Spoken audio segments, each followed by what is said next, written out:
So what's up, guys? Real quick, obviously I want to do a better job at providing content that I feel adds value to your lives, and I go back and forth constantly about, what I should say, what I should talk about, what should I reveal, what are people looking for, what types of information are people seeking, what's everyone going through, and I've come to the conclusion that maybe the best place for me to start is with what I go through. One of the most trying things for me, as a person is, being a compassionate person, being a caring person, being someone who loves hard.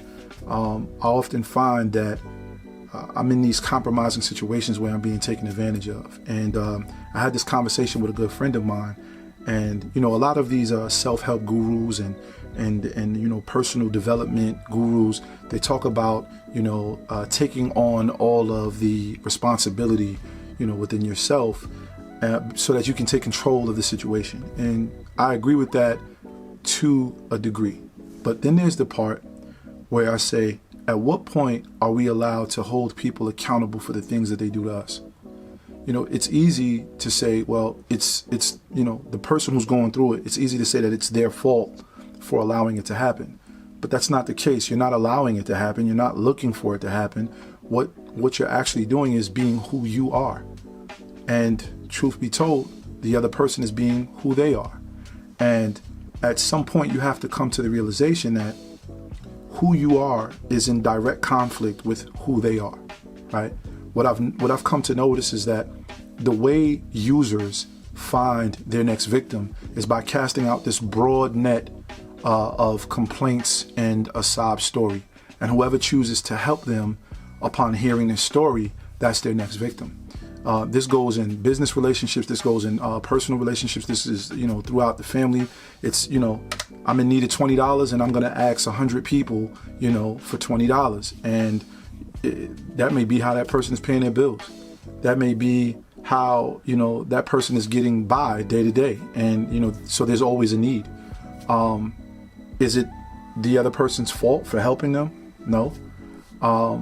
Because you can only do what's in your heart to do. You can only be who God made you to be. At a certain point, we have to start holding people accountable for the things that they do. We have to recognize what it is that's happening to us and call people out on this stuff.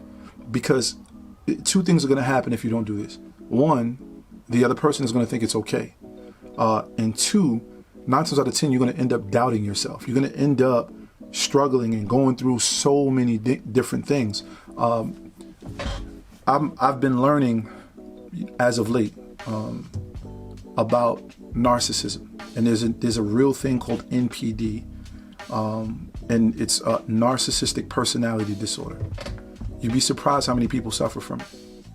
You would be surprised when you look at what it all entails and how people could be struggling with this and not even know it.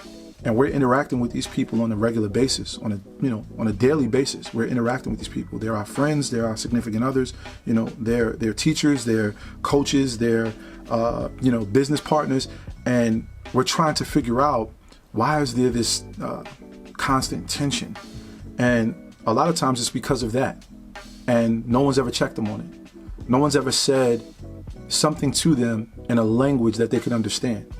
If you're dealing with a person who is arrogant, who is prone to have an attitude, who is, a person who is constantly in conflict, talking to them nicely isn't going to get it done. I'm telling you, they don't understand that language because it's not a language that they speak in. Watch their attitude, watch their moves, watch how they view life. And you're going to come to the realization that, man, in order for me to deal with this person, I have to talk to them in a way that I'm not comfortable talking. It's not in me. So that right there is going to let you know that that person is not for you. If you have to step outside of your character in order to deal with this person, you shouldn't be involved with that person. In business, you shouldn't be involved with that person as far as being a significant other. You shouldn't be involved with that person as far as being a family member. You shouldn't be involved with that person in terms of, being a friend. Because you're always going to have to step outside of your character to meet them where they are. I've said this before, and to quote, a scripture, not to get too religious on you guys, but bad company corrupts good character.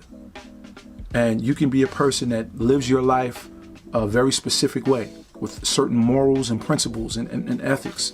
And you align yourself with the wrong person, and you'll find yourself on the other side of an attitude. You'll find yourself exhibiting energy that you don't even believe in. Energy that's not normally in your character, but it's necessary in order for you to interact with this other person. And so as we set off on this quest to, make money and become business owners and serial entrepreneurs and do all these amazing things, we have to be very mindful of the people that we have around us, who we're interacting with on a daily basis, and who's zapping us of our energy. Because